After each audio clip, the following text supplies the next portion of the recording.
For me, storytelling has always been the way to reach the heart. The stories that you can tell around the images, along with the images, make something very, very powerful.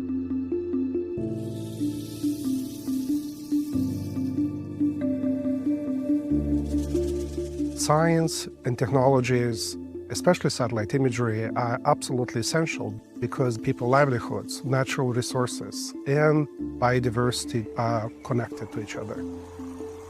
Satellite imagery are our eyes in the sky, providing those insights and up-to-date information. Sasa tunawasikilizeni nyinyi ndio wenye misitu. Wote mnaridhia? Bila mashaka. Kizenga oye!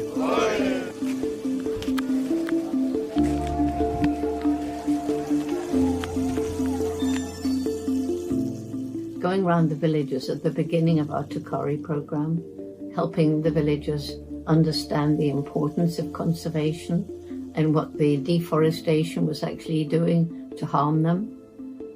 I will never forget when Lillian and I went to one of these villages and he'd acquired one of these huge satellite imagery maps and we laid it out. The villagers were sitting around it and their excitement was absolutely fantastic. There was one woman saying, "That's the tree where I put my baby when I'm working in the fields." And another man was saying, "No, we can see our sacred sites, this tree and this rock." And I remember one woman, and she said, "Well, I used to do my farming on this hillside," and she pointed to it. And she said, "But then all the trees went away, and there was this terrible landslide which showed on the map you could see where the mud had slid down and there was no vegetation left on either side." So she said, "Now I understand. Now I know that it's worth walking a whole extra hour in the morning to get to a place where I can cultivate the land without causing this terrible destruction of the environment." Takale gives me hope. The way it gives me hope is it is changing lives. And it is also empowering the local voices. You find there are people, they call themselves like forest guardians, friends of forest. There are people who are becoming, tree planting groups. More than 80% of biodiversity are in the hands of indigenous people and local communities across the world. In Africa, on average, more than 65% land tenure is in the hands of local communities. So if we want to achieve conservation impact and address the climate change, we have to work with local communities and not only engage them, but empowers them to own and drive decision-making in their landscapes. Well, the Kari approach began when I flew over the Gombe area. I flew over an area which in 1960 was part of the equatorial forest belt that stretched right across equatorial Africa to the west coast. By the late 80s, I flew over in a small plane and I looked down and I saw a tiny island of forest. Gombe National Park is very small, surrounded by bare hills. As you know, I spent many, many years studying chimpanzees. When I began, there was probably between 1 and 2, and I'd say closer to 2 million. And today, 100,000 to 300 and a bit thousand is all that's left. Many of them are in fragmented environments, isolated genetically, and have little chance of survival. So they are highly endangered. And if we don't take action, then they will become extinct.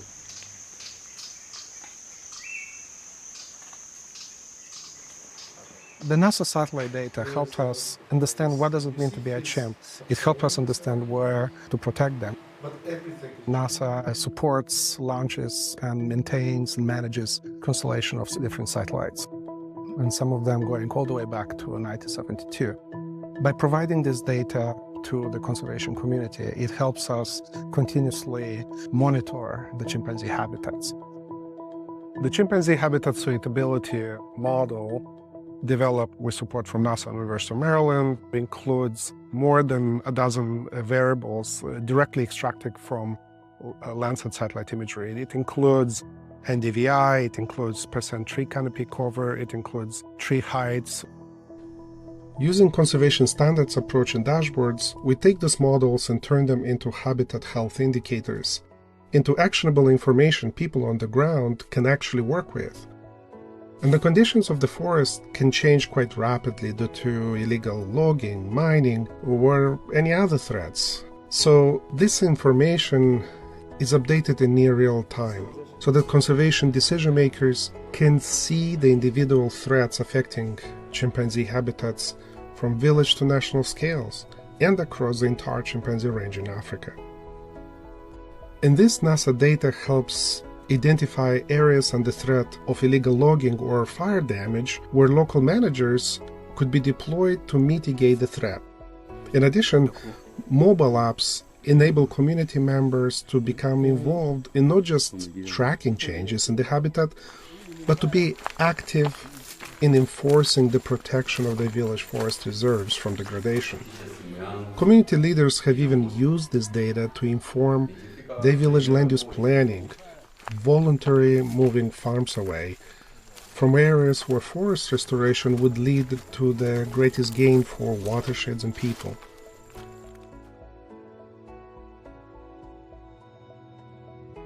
It works both ways. Sometimes you show a lush forest and then you show how a few years later it's devastated. There's just a few burnt stumps. But on the other hand, there are other images which show you a devastated landscape, and then 5 years later, trees coming back, regeneration, new hope, new life. So the stories that you can tell around the images, along with the images, make something very, very powerful. And you need both to make the kind of impact that we need to make today to help people understand the devastation we've caused, but to give them hope that we can turn things around. And that's what these satellite images show so clearly. I'm convinced that we have planted a seed that is going to spread, and this is the very good way of trying to ensure our contribution to the mother planet. My future is a future where technology is married to compassion and love.